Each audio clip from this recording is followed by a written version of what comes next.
जादू वो जो सर चढ़कर बोले। आज सिर्फ अपने लोग नहीं, दुश्मन भी जो हैं वो मोहसिन नकवी की तारीफ़ कर रहे हैं। अगर तारीफ़ के लायक काम हो तो तारीफ़ की जाती है। वो कोई रवायती सियासतदान नहीं है। एक मीडिया हाउस का मालिक जब आया और आकर छा गया तो लोगों को अब ऐसा लगता है कि जैसे पाकिस्तान में असल हुकूमत सैयद मोहसिन रज़ा नकवी की है। कोई एक मामला बताएं जो असम्बली में पेश हुआ, कोई कानून बनना है, कोई अभी शरीयत वो जो बिल आर्डिनेंस बिल था जिसमें मदरसों का मामला था वो हो, तो सारे मामले को हल करने के लिए आपको फ्रंट फुट पर अगर कोई बंदा खेलता हुआ नज़र आया तो वो सैयद मोहसिन रज़ा नकवी था। सारी कंपनियां जो थीं ये काम करती थी कि बिजली चोरी भी करवाती थी, फिर ओवर बिलिंग भी करती थी। तो उस सिलसिले में 6.5 अरब सिर्फ लेस्को का सैयद मोहसिन रज़ा नकवी की काविश से बचा। ना सिर्फ बचा बल्कि जिन पर ओवर बिलिंग की गई थी उनको रिटर्न में आया। ये हमने कभी देखा नहीं था। स्मगलिंग का खात्मा कराया। आपने देखा कि जिस तरह गैर मुल्की सिगरेट्स और स्मगलिंग जो बॉर्डर्स क्रॉस बॉर्डर होती थी, और सिर्फ क्रॉस बॉर्डर एक मुल्क से दूसरे मुल्क नहीं, एक सूबे से दूसरे सूबे में भी होती थी, उसको भी तकरीबन अब ख़त्म कर दिया गया है। अब पाकिस्तान क्रिकेट बोर्ड की जब सरबराही संभाली तो नज़र ये आ रहा था कि शायद ये क्रिकेट से उस तरह से फेमिलियर नहीं है। तो बहुत सारे मामला पहले से ख़राब हैं।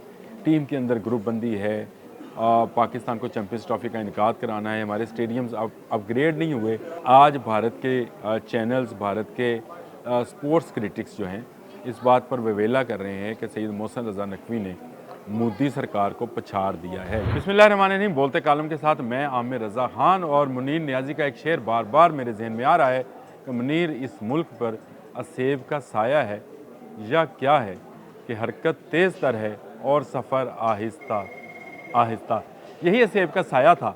आज से अगर आप 2 साल पीछे चले जाएं तो लगता यूँ था कि पाकिस्तान की इकॉनमी डूब रही है, पाकिस्तान दुनिया के पसमानदा तरीन ममालिक में शामिल हो रहा है, पाकिस्तान के लोगों को यहाँ रहने के लिए, यहाँ काम करने के लिए, कारोबार करने के लिए कुछ नज़र नहीं आ रहा। लेकिन इसी दौरान 2023 में जब सैयद मोहसिन रज़ा नकवी का इंतखाब बतौर वज़ीर आला पंजाब किया गया तो किसी के वहम गुमान भी नहीं था कि एक मीडिया हाउस का मालिक जो है वो किस तरह से उस पूरे सूबे को, जो पाकिस्तान का अगर आधे से ज़्यादा ना कहा जाए तो गलत होगा, पंजाब को जो है वो संभालेगा। लेकिन सैयद मोहसिन रज़ा नकवी ने ये काम कर दिखाया और इस तेज़ी से करके दिखाया कि आज लाहौर से लेकर, यानी बॉर्डर के इस तरफ से लेकर अगर आप सिंध के बॉर्डर तक, राजनपुर तक चले जाएँ, कोई सुलेमान तक चले जाएँ, आप कहीं भी चले जाएँ, आपको उसका बिछाया हुआ सड़कों का जाल नज़र आएगा। उसने ऐसे ऐसे काम किए पंजाब के अंदर जिसमें तमाम हॉस्पिटल्स की रेनोवेशन शामिल है, जिसमें हेल्थ के हवाले से, जिसमें इंफ्रास्ट्रक्चर के हवाले से, जिसमें बहुत सारे मामला जो ख़राब थे उनके हवाले से, और ख़ास कर पुलिस के मामलात में और क्राइम की शरह में जो काम किए वो इनकलाबी काम थे। यही सैयद मोहसिन रज़ा नकवी जब नई गवर्नमेंट आती है तो उनको वज़ीर दाखिला बना दिया जाता है। और ये एक मुश्किल टास्क था, और इसलिए भी मुश्किल टास्क था कि पाकिस्तान में अमन व अमान की सूरत हाल को कंट्रोल करना बड़ा मुश्किल नज़र आता है। लेकिन फिर क्या हुआ कि इस जादूगर का जादू सर चढ़ कर बोलने लगा। वो जो असेब का साया था जिसमें हरकत तेज़ तर थी, यानी नारेबाजी, बयानबाजी, इस तरह की चीज़ें जो थी वो तेज़ तर थी, और सफ़र आहिस्ता आहिस्ता था, उसको यानी पर लग गए, यानी वो ठीक होना शुरू हो गया। और आपको पता है कि किस असेब का साया था और कौन सा काला जादू था जो इस मुल्क पर किया गया था। उस काले जादू और जादूगरनी और जादू के जो मामला थे वो इस वक्त मेरे मौजूद बहस नहीं है। मेरे लिए मोहसिन नकवी पर बोलना इसलिए भी मुश्किल है कि मेरा और उनका 18 साल का ताल्लुक़ है। 18 साल से हम उनको देख रहे हैं, और मैं तो कभी कभी मजाक में कहता हूँ भुगत भी रहे हैं कि जिस तेज़ी से वो काम करते हैं वो किसी आम इंसान के बस की बात नहीं होती है। और जब वज़ीर दाखिला बने तो एक मुश्किल टास्क उनको मिला, और वो अमन व अमान का था। फितना ख़वारिज अपने अरूज पर था, और इसी तरह सियासी तौर पर भी मुल्क में इंतशारी गिरोह बहुत ज़्यादा मुतहर्रिक था, और इसमें पाकिस्तान में सरमायाकारी मुश्किल लग रही थी। लग रहा था कि दोस्त ममालिक जो सरमायाकारी करना भी चाहते हैं वो पाकिस्तान के हालात देख कर यहाँ सरमायाकारी नहीं करेंगे। बार बार इस्लामाबाद पर चढ़ाई की बातें की जा रही थी, खान को रहा करो नहीं तो मुल्क नहीं, इस तरह की बातें जो हैं वो सुनने में आ रही थी।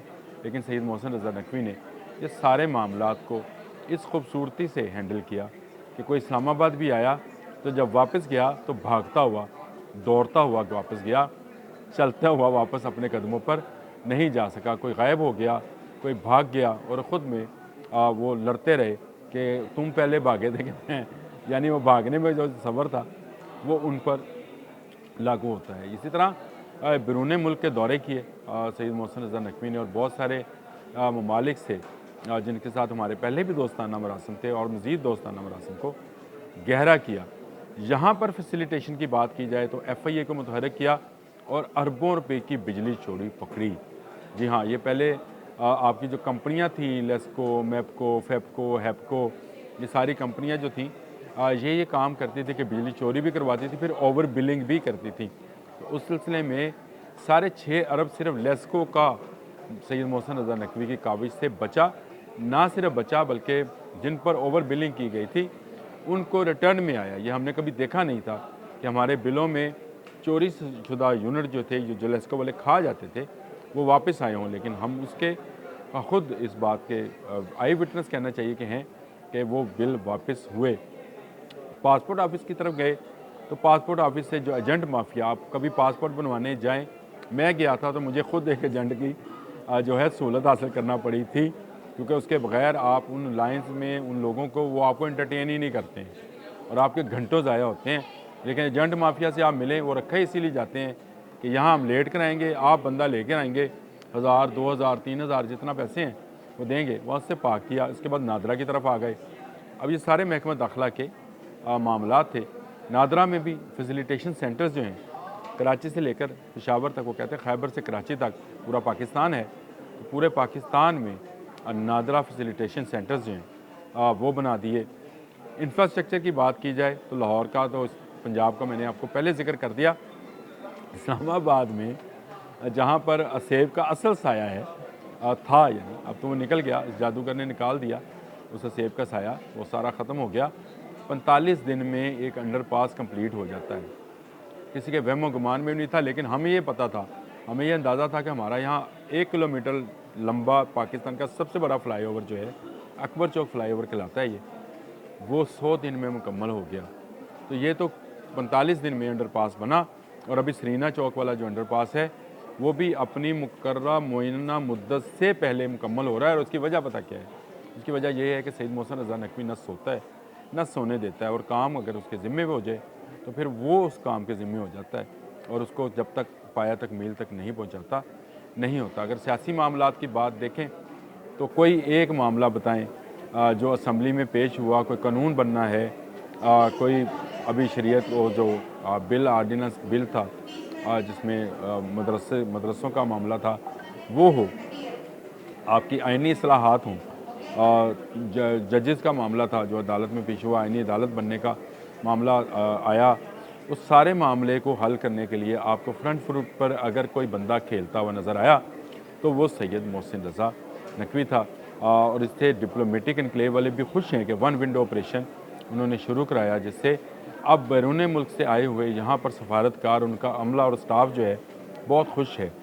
स्मगलिंग का ख़ात्मा कराया। आपने देखा कि जिस तरह गैर मुल्की सिगरेट्स और स्मगलिंग जो बॉर्डर्स क्रॉस बॉर्डर होती थी, और सिर्फ क्रॉस बॉर्डर एक मुल्क से दूसरे मुल्क नहीं, एक सूबे से दूसरे सूबे में भी होती थी, उसको भी तकरीबन अब ख़त्म कर दिया गया है। और ये वो मामला था जिसकी संगीनी आप मुझसे बेहतर समझते हैं कि स्मगलिंग से मुल्की मईशत जो है कैसे नीचे जाती है। लेकिन सैयद मोहसिन रज़ा नकवी ने इसको भी जो है इसको कंट्रोल किया। स्मगलिंग को कंट्रोल करने से आज पाकिस्तान की इकॉनमी, अगर आप स्टॉक एक्सचेंज को देखें तो रिकॉर्ड मुद्दत में रिकॉर्ड पे रिकॉर्ड बनाती चली जा रही है। कोई इसको रोकने वाला अब नहीं है। दोस्त ममालिक यहाँ पर सरमायाकारी कर रहे हैं क्योंकि पुरअमन माहौल दे दिया गया है। पंजाब, सिंध, बलोचिस्तान, खैबर पख्तूनख्वा, वो ख्वारिज जो हैं आज भी हमलावर होते हैं, लेकिन उनको मुंह तोड़ जवाब दिया जाता है। और जिस तरह से फोर्सेस की तनख्वाहों का मामला हो, फोर्सेस के शहदा का मामला हो, मैं तमाम फोर्सेस, सिविलियंस और फौजी फोर्सेस दोनों की बात करता हूँ। जब मैं फोर्सेस का लफ्ज़ इस्तेमाल करता हूँ तो ये सारे सिपाही हमारे ढोल सिपाही हैं, ये सारे हमारे जिंद जान हैं, ये सारे हमारे कोई अंदरूनी और कोई बैरूनी सरहदों के मुहाफिज हैं। तो सैयद मोहसिन रज़ा नकवी ने इनको फैसिलिटेट करने के लिए और शहदा की फैमिलीज़ को खासकर फैसिलिटेट करने के लिए ऐसे ऐसे प्रोग्राम और ऐसे ऐसे काम किए हैं जो बहुत लंबे अरसे तक जिसका कोई सानी आपको नज़र नहीं आएगा। एक ऐसी रवायत पैदा कर दी है कि अब वो रफ्तार जो हरकत तेज़ तर है तो रफ्तार जो है वो भी जो है तेज़ तर हो गई है। आहिस्ता आहिस्ता मुनीर साहब वाला शेर जो है वो अब इस पर सादिक नहीं आता है। तो ये वो चंद काम थे। अब आ जाएं क्रिकेट पर। सईद मोहसिन नकवी का अगला टारगेट क्या था क्रिकेट की बेहतरी के लिए क्या कर सकते हैं। गवर्नमेंट ने ये भी दे दिया। अब ये गवर्नमेंट है या गवर्नमेंट के कहने पर ये काम कर रहे हैं ये तो आप फैसला कर सकते हैं, मैं नहीं। लेकिन पाकिस्तान क्रिकेट बोर्ड की जब सरबराही संभाली तो नज़र ये आ रहा था कि शायद ये क्रिकेट से उस तरह से फेमिलियर नहीं है। तो बहुत सारे मामलात पहले से ख़राब हैं। टीम के अंदर ग्रुप बंदी है। पाकिस्तान को चैम्पियंस ट्रॉफी का इनकाद कराना है। हमारे स्टेडियम्स अपग्रेड नहीं हुए, बहुत लंबा अरसा हो गया। पुराने तर्ज के स्टेडियम्स हैं जिनमें फैसिलिटी का नामो निशान भी नहीं है। लोग और फैमिलीज़ आहिस्ता आहिस्ता स्टेडियम से दूर होते चले जा रहे थे। तो उन्होंने सबसे पहला काम क्या किया, Gaddafi stadium, Pindi stadium, Karachi national stadium, इनको ही रेनोवेशन का आगाज़ किया और आज Gaddafi stadium state of the art stadium बनने जा रहा है जिसने चैम्पियंस ट्रॉफी की मेज़बानी करनी है। नेशनल स्टेडियम कराची, पिंडी स्टेडियम, तमाम की रेनोवेशन तकरीबन मुकम्मल हो चुकी है। अगले माह जब फरवरी में चैम्पियंस ट्रॉफी होगी तो पाकिस्तान दुनिया की 8 टॉप टीमों का यहाँ मेज़बान होगा। गो भारत जो है वो नहीं आएगा, भारत के मैचेस दुबई में होंगे। लेकिन आज भारत के चैनल्स, भारत के स्पोर्ट्स क्रिटिक्स जो हैं इस बात पर वेवेला कर रहे हैं कि सईद मोहसिन रज़ा नकवी ने मोदी सरकार को पछाड़ दिया है। यानी पछाड़ना कहते हैं गिराने को, गिरा दिया है। मोदी सरकार जो ये समझती थी कि क्रिकेट में वो सुपर पावर हैं, उनकी सुपर पावरी सारी ख़त्म कर दी। और ये पहली मरतबा हुआ कि भारत को मुआहदा करना पड़ा कि अगर वो पाकिस्तान नहीं आएंगे तो पाकिस्तान भी भारत नहीं जाएगा और अगले 3 साल के लिए नहीं जाएगा। जिसमें T20 वर्ल्ड कप भी आना है, उसके मैचेस भी जो हैं हाइब्रिड बुनियाद पर होंगे। ये कभी भारत ने सोचा भी नहीं था और मोहसिन नकवी ने इसको भी सच कर दिखाया। मैंने आपको अपने व्लॉग के शुरू में कहा था कि जादू वो जो सर चढ़कर बोले। आज सिर्फ अपने लोग नहीं, दुश्मन भी जो हैं वो मोहसिन नकवी की तारीफ़ कर रहे हैं। अगर तारीफ़ के लायक काम हो तो तारीफ़ की जाती है। वो कोई रवायती सियासतदान नहीं है, एक मीडिया हाउस का मालिक जब आया और आकर छा गया तो लोगों को अब ऐसा लगता है कि जैसे पाकिस्तान में असल हुकूमत सईद मोहसिन रज़ा नकवी की है। आज के लिए इतना ही। अल्लाह।